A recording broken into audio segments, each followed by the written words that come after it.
20 lời Phật dạy, khai mở căn tu, chuyển nghiệp, chứng quả. Người tu tại gia nên nghe ít nhất một lần. Giữa trăm bề gánh vác của đời sống, giữa muôn vàn lo toan cơm áo gạo tiền, vẫn có những con người lặng lẽ sớm hôm. Họ chắp tay trước bàn thờ nhỏ, thành tâm niệm một câu Phật hiệu gửi vào hư không, một niệm lành cho con cái, một lời hồi hướng cho gia đạo được bình an. Người ấy không ở chùa, không khoác áo cà sa, không ngồi trên pháp tòa uy nghi.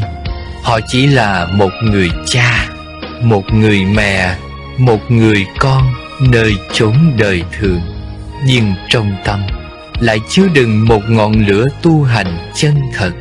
Phật từng dạy rằng, dù sống giữa dòng đời, chỉ cần tâm hướng thiện, biết gìn giữ thân, khẩu ý, thì người ấy cũng đang hành đạo. Tu không đợi đến khi xuất gia, tu không đợi đến tuổi già.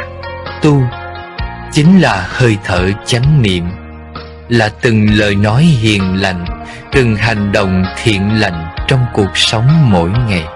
Trong muôn ngàn lời dạy cao quý, có 20 lời Phật dạy đặc biệt dành cho hàng cư sĩ tại gia, những người vừa sống giữa thế gian, vừa mong giữ tròn căn lành, gìn giữ gốc rễ của đạo làm người.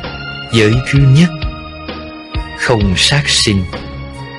Học cách thương yêu muôn loài, biết từ bỏ tâm ác, tránh làm tổn hại người và vật. Giới thứ hai, không trộm cắp. Sống biết đủ, không tham lam, không lấy thứ không thuộc về mình. Giới thứ ba, không tà hạnh. Giữ trọn đạo vợ chồng, giữ lòng chung thủy, sống vẹn nghĩa tình. Giới thứ tư, không vọng ngữ. Tập nói lời chân thật, không dối trá, không hai lưỡi, không gieo lời độc hại. Giới thứ năm, không uống rượu. Giữ cho thân tâm trong sáng, không để mê loạn sai khiến. Người giữ trọn 5 giới chính là đang vun bồi gốc phước đức, không chỉ cho bản thân mà còn cho cả gia đình. Thứ hai là giữ tâm trong sạch giữa chợ đời náo nhiệt. Bởi thanh tịnh không phải chỉ có trong cửa chùa. Có người sống giữa phố phường tấp nập mà tâm họ vẫn an nhiên như mặt hồ mùa thu, trong vắt, lặng yên. Ngược lại, có người ẩn mình nơi núi rừng vắng vẻ, nhưng vọng niệm vẫn cuồn cuộn, chẳng được bình an. Giữ tâm trong sạch là không để lòng trôi theo sự hơn thua, giận hờn, là biết nhìn đời bằng ánh mắt yêu thương, không dính mắc, không oán trách, không trách hờn. 3. Tu không đợi già. Tu chính là gieo hạt trong hiện tại để gặt quả lành trong mai sau. 4. Hiếu thảo với cha mẹ là công đức lớn nhất. Phật dạy, hiếu dưỡng cha mẹ là công đức đứng đầu. Một bữa cơm, một viên thuốc, một lời quan tâm từ con cái chính là cúng dường Phật bằng cả tấm lòng chân thành. Người bất hiếu dẫu tụng nghìn bộ kinh, lòng vẫn không thể an yên, vì không có phước từ gốc thì làm sao trổ quả lành. 5. Làm việc thiện là cúng dường Phật giữa đời. Khi ta giúp một người nghèo qua cơn đói, an ủi một tâm hồn khổ đau, hay tha thứ cho kẻ từng làm tổn thương mình, thì đó chính là lúc ta dâng lên Phật một đóa hoa tươi thắm nhất từ trái tim.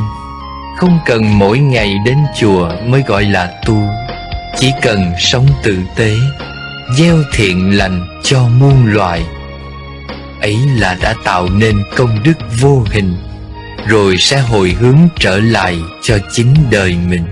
6. Giữ tâm không oán hận là giải thoát khỏi chính mình.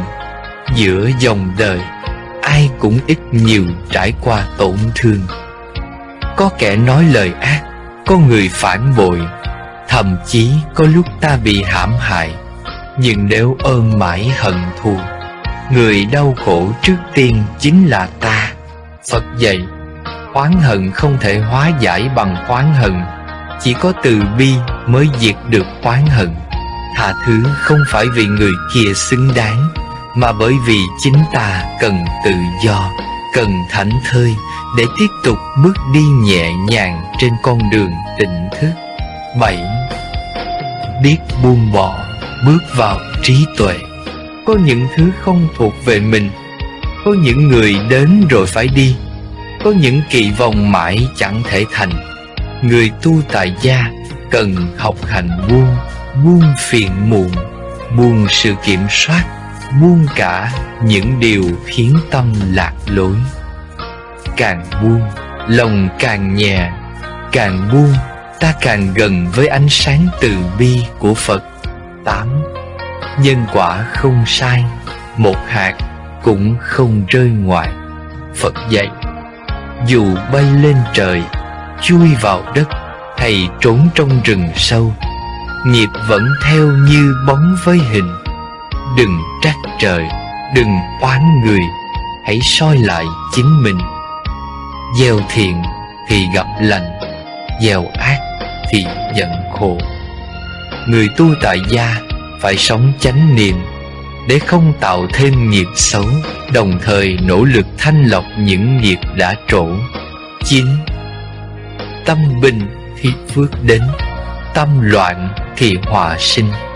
Có người giàu nhưng bất an, có người nghèo mà lòng an vui.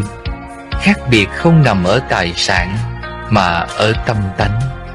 Người giữ được tâm bình, không so đo, không hơn thua, thì nơi đâu cũng là cảnh giới an lạc. 10. Niệm Phật mỗi ngày, xây cầu vãng sanh. Người tu tại gia dù bận rộn thế nào cũng nên dành ít phút sáng và tối để niệm Phật. Một câu Nam Mô A Di Đà Phật hay Nam Mô Quán Thế Âm Bồ Tát chính là một viên gạch xây chiếc cầu đưa ta vượt qua khổ đau. Mỗi hơi thở niệm Phật là một bước gần hơn với bờ giải thoát. 11. Khéo giữ khẩu nghiệp, giữ trọn đời mình. Miệng là cửa sinh họa, cũng là cửa gieo phúc. Một lời vô minh có thể phá nát cả một gia đình, trong khi một lời chánh niệm có thể cứu vớt một người khỏi tuyệt vọng. Người tu tại gia nên học nói chậm, nói thật, nói thiện. Ít lời nhưng lời nào cũng gieo phước, thì đời sống tự khắc an lành. 12. Học nhẫn là học làm chủ tâm mình.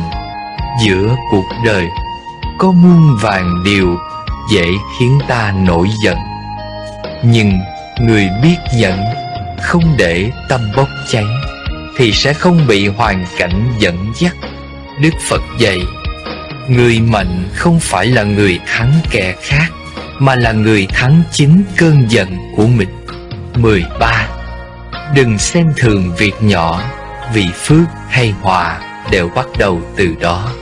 Một ly nước dâng cha mẹ là phước, một con cá vô tâm sát hại là nghiệp, một ánh mắt ác độc cũng là hạt giống bất thiện gieo trong tâm. Người tu tại gia cần sống tỉ mỉ, chánh niệm, cẩn trọng trong từng điều nhỏ, bởi chỉ một giọt độc cũng có thể làm đục cả hồ nước. 14. Tu không phải chỉ ở nơi miệng tụng kinh, mà là sống theo kinh. Có người ngày nào cũng tụng kinh, nhưng ra khỏi thời khóa vẫn giận hờn, chấp trước, sân si. Có người chẳng thuộc lòng một bài kinh nào, nhưng sống hiền lành, rộng lượng, không tranh giành với ai. Tu không phải để miệng đọc kinh, mà là để tâm sống đúng với lời kinh. 15. Thân ở gia, nhưng tâm xuất ly. Dù ở giữa chợ, tâm vẫn an tĩnh như đang ngồi dưới cội bồ đề. Dù sống trong gia đình, tâm vẫn không dính mắc, không sân giận, không tham luyến. Đó mới là sự tự tại giữa nhân gian. Đó chính là căn tu lớn. 16. Nghịch cảnh là phép thử. Tu không phải khi mọi sự suôn sẻ, mà chính là lúc đời đầy sóng gió, lòng ta vẫn giữ được bình an. Đức Phật dạy: người trí không buồn trước nghịch cảnh, không tự cao trước thuận duyên. Gặp người xúc phạm mà không sân hận, gặp người ganh ghét vẫn khởi tâm từ bi. Ấy mới là tu ngay giữa đời thường. 17. Biết ơn là tâm niệm cao quý nhất. Cảm ơn cha mẹ đã sinh thành. Cảm ơn những ai từng giúp đỡ, dù chỉ là một chút. Thậm chí cũng biết ơn cả những người từng làm ta đau, vì chính họ giúp ta trưởng thành và học được nhẫn nhịn. Người biết ơn sẽ không oán trách. Người biết ơn sống bằng trái tim rộng mở. Đó cũng chính là biểu hiện của tâm giác ngộ. 18. Hồi hướng công đức, tạo nhân lành cho cả dòng tộc. Sau mỗi việc thiện, sau mỗi thời tùng kinh, hãy thành tâm hồi hướng công đức cho cha mẹ hiền tiền, cho gia tiên tiền tổ nhiều đời, và cho tất cả chúng sinh còn chìm đắm trong luân hồi đau khổ. Việc làm tuy đơn giản, nhưng lại là sợi dây kết nối nhiệm màu giữa ta và cõi vô hình, giúp gia đạo được bình an, âm siêu dương thịnh. 19. Giữ chánh kiến, chánh tư duy, bước khởi đầu trên đạo giải thoát. Tu không chỉ dừng lại ở việc làm thiện, mà là thấy đúng, nghĩ đúng và sống đúng. Không mê tín, không chạy theo lời tà sư, không để danh lời lôi cuốn, không làm điều trái với đạo lý. Người có chánh kiến thì tâm sáng như ngọn đuốc, không bị mê hoặc giữa ngã rẽ chông gai của cuộc đời. 20. Nương tựa tam bảo, tìm lại chính mình. Chỗ nương tựa vững chắc nhất không ở đâu xa, mà chính là nơi có Phật, có Pháp, có Tăng. Đó là 3 viên ngọc quý soi sáng con đường giữa chốn trần gian. Nhưng sâu xa hơn, chính từ tâm thanh tịnh mới là ngôi tam bảo chân thật. Chánh Phật là tâm không còn mê lầm. Chánh Pháp là ánh sáng trí tuệ soi đường. Chánh Tăng là giới, định, tuệ trong mỗi người. Hãy quay về nương tựa nơi đó, đừng tìm cầu ngoài thân, bởi Phật chưa từng xa rời ta. Tu tại gia vốn chẳng dễ dàng, nhưng lại là con đường cao quý nhất. Giữa cuộc đời nhiều chênh vênh và vọng động, ai giữ được chánh niệm, giữ được tâm thiền, hành trì lời Phật dạy trong từng ngày, thì nơi đó chính là đạo tràng. Phật không cần ta lên núi cao hay rừng sâu. Phật chỉ cần ta quay về với chính tâm mình. Sống đúng, sống thiện, sống tỉnh thức. Ấy chính là con đường khai mở căn lành, giúp người tại gia sớm được an vui giải thoát ngay trong đời sống này. Nguyện cho tất cả ai hữu duyên nghe pháp này đều khởi tâm lành.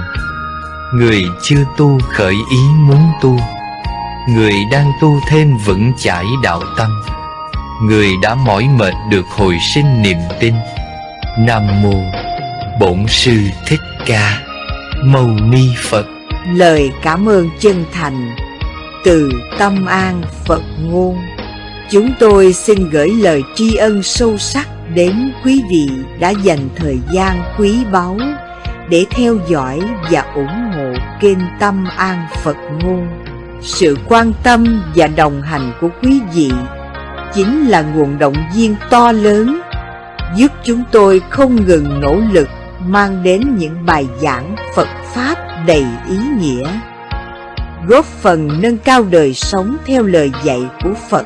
Sự quan tâm và đồng hành của quý vị chính là nguồn động viên to lớn, giúp chúng tôi không ngừng nỗ lực mang đến những bài giảng Phật Pháp đầy ý nghĩa, góp phần nâng cao đời sống theo lời dạy của Phật.